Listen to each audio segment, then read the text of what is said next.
Is that your other half? He's a really nice guy. I spoke to him earlier on. Yeah. So the sign out the front here, it says, if you're not vegan, you support animal abuse. What's your position on it? It's not a good thing. I think I got brought up on eating meat and vegetables. Yeah. Those things. So it's a natural bred thing, not that it's a choice. Yeah, I think the majority of people, like at the moment, probably have come from exactly the same. Like I'm exactly the same. You get brought up and you almost conditioned to love animals and eat animals at the same time, and you're taught that you have to. It's like you must eat cow's milk for your bones, and you must eat meat for protein. And we have this layer of conditioning that teaches us to love some animals like dogs and cats, and other animals like cows, chickens and sheep. It's okay to abuse, torture and kill. So we overproduce them, which is killing our planet. So. Yeah, And it's harming animals, but it's like we never needed that many to be produced in the first place. Yeah, so we breed 80 billion land animals into existence every year just to stab them, chop them up into little pieces and put them in sandwiches. It's crazy, right? So now that you understand the conditioning, like you know that you're conditioned to consume animals and animal products, where is your moral standpoint now on that process? Well, for the last year, I've been trying to cut out a lot of it anyway. A lot of meat, a lot of dairy. I don't like drink milk. I hardly ever eat cheese anyway. Yeah. That's, eggs is my main thing that I'm trying to start. But like me, I kind of, unless I know my body like really craves it, because I've gone through a period where I stopped eating meat completely. Yeah. And I don't have a lot of weight to me anyway. Yeah. And it just dropped off. Okay. So maintaining that and finding the right foods to like actually stop it with is the issue. Like I'm trying to work out. Yeah. So that is the two sides when you look at veganism. There's a why vegan and a how vegan. So why vegan is what we should always focus on, and that's what never sort of makes us deter back away from it, because the why we should be vegan is because for us to have any animal flesh or animal products, animals have got to go through an excruciating life, a horrible existence and a really horrible end. And if we're against that, then we won't want to contribute any money towards that whatsoever. When we're against it and we have other issues like health issues or like protein issues, that's a how problem. Like, how do I get them issues with my vegan ethics, my vegan moral stance? Yeah.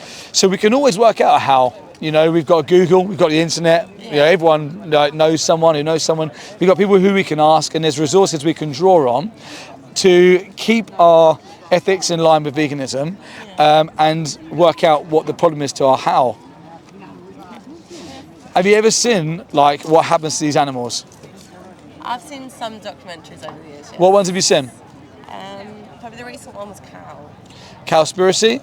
Yeah. How does it make you feel when you see it? That was awful. Yeah? Yeah, it literally made me cry when they like literally saved the chicken. It was just like you adopted it. It was just like, yeah, no, that's right. So it was, have you seen Dominion? I don't think I have. Okay, I've got some stuff here, I'll show you. It's a bit like, the screen's a bit blurry, you can't really see too much. But feel free to pick it up so you can move around as you can see it. I believe on the screen at the moment, it's the macerating of the male chicks. If you hit play button on there. Yeah, cool. So this bit here, when chickens are born, they sex them male and female. Females will go off to like be taken to like caged hens or egg-laying hens. The males go on this little travelator, and it drops into what's called a macerator, which is just an open blender. So you can see they're going in with their eggshells, right? So like the first moments of their life, just as they've been born, they're going off this travelator and into an open blender, just because they're thought of as like a waste product. They're not used to anybody. And the dairy, do you know much about the dairy industry? Little, but not as much. So it was the dairy industry that made me vegan. The dairy industry, let me just go right to the beginning. It starts with dairy here. So cows are mammals, right? Yeah. So it all starts with falsely impregnating them. So we don't just naturally wait for cows to get pregnant, because they only produce milk when they're pregnant. So they forcefully impregnate them. They put them in these rape racks. Yeah. They put their hand all the way up inside their bum. and they hold their cervix, and then they inject them with the bull semen. She'll carry her baby for 9 months, like a woman would. Yeah. The minute that she has a baby in the calf, you see them being born here. They literally put onto the machine to... They get taken. The actual process is called snatching. They come in with a trailer and they pick up all the babies, and you watch in a minute the whole herd. Feel free to move it around. The whole herd will chase the baby calves out of the field as the farmer's snatching them. Right. So you can only imagine like the maternal bond between a mum and her baby, and they take them immediately, whether they're male or female, they get taken away. Once they're taken away, if they're male, the likelihood of them being killed pretty immediately is quite high. If not, they'll be sold off for like beef or veal. And if they're a female, they get put into solitary confinement boxes with a chain around their neck for up to 8 weeks, because they can't have their milk from their mum. So they're separated and kept in solitary confinement for 8 weeks. As soon as that baby calf, the female calf, is sexually mature, they start to impregnate her too. A dairy cow's life will look like this for about 4 to 5 years on average. So they'll lose maybe 3 to 4 calves, one after the other. And as soon as her milk production slows down, she'll get sent off to the abattoir to have the same fate as all of her babies had before her that were male. When we look at milk, we think it's like an innocent byproduct. Or you look at eggs, you think they're an innocent byproduct. You think that there's no exploitation or murder attached to them. But it's horrific. It's really, the dairy industry is what made me vegan. Yeah. I was watching a debate with Joey Armstrong, and up on the screen flashed the dairy cow on her side. And that was it. Like, broke down in tears, went into the kitchen, threw everything away. Because I love animals. Yeah. And I think that like animal abuse is horrific. And to think that I would ever pay a penny towards it broke my heart. What do you seeing this? Like, what's your emotions seeing the footage of what you're watching?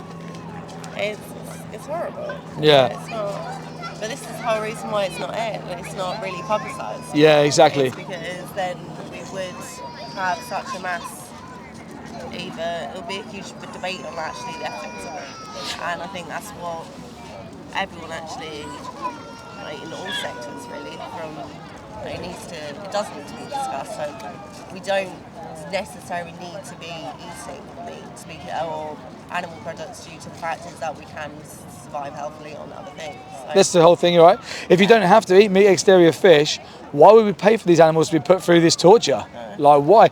They're sentient, you know what sentience is? So they're all sentient, they all express joy, fear, pain, they're innocent. Any animal that goes through an abattoir is a baby. This is the box where they're going to bolt gun her and stab her in the neck.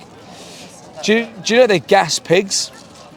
They gas pigs with CO2 gas like they used in Auschwitz.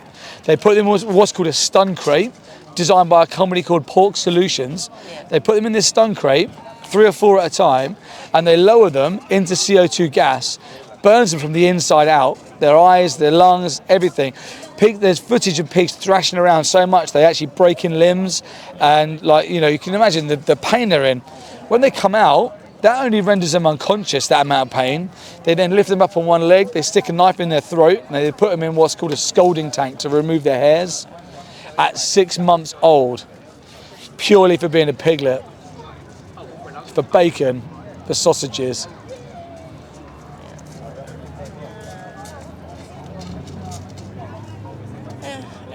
Say it's not.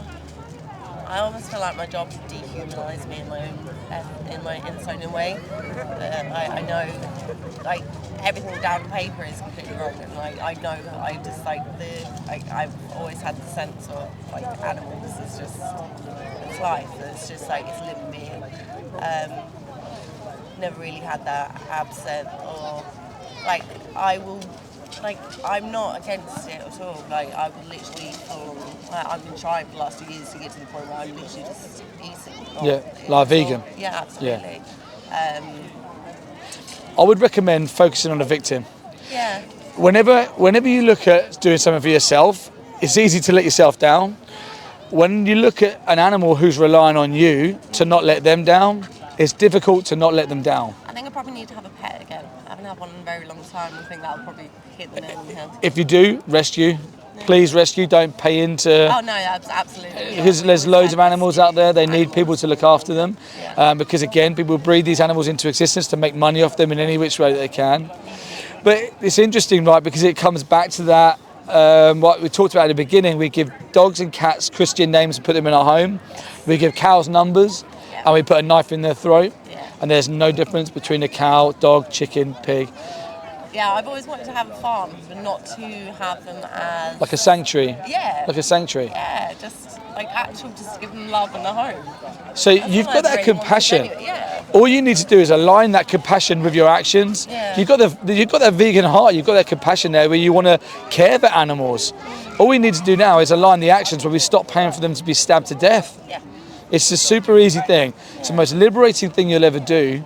And the only thing that anyone's ever said when they've gone vegan is, I wish I'd done this earlier. Yeah. Because it's, you can look at animals in the eye and say, like, I'm doing my best for you. Yeah. So is there any other thing that you can think of that would stop you being vegan? No. My only issues have ever been just to maintain my own weight. Like, Yeah. It's never been that. I don't have a heart for that. No. It's I love food.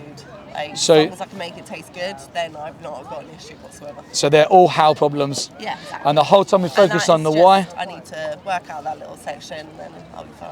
If I give you some resources that are going to help you work that out, Yeah, absolutely. you happy to go vegan right now and just say, I'm not going to abuse animals? Yeah. Let's do it. Let's do it. Amazing. Yeah, absolutely. Take this, and this is amazing, right? Thank you. Look at this. Spot the difference. Yeah. There's no difference.